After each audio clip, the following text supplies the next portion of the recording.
So now,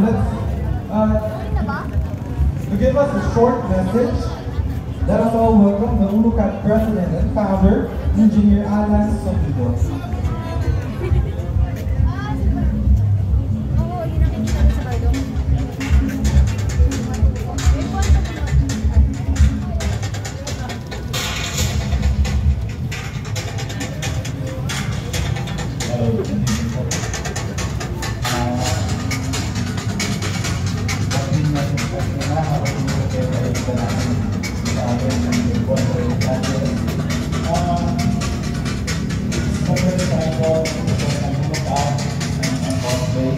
In coordinating our partner under FGC, Mighty Game Club.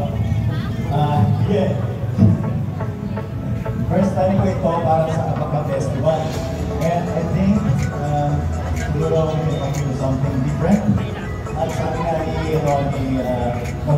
Richard Florida, realities of development. Sabi niya, yung una daw na T is technology, pangalawa is tolerance or kumbaga pagtutulungan.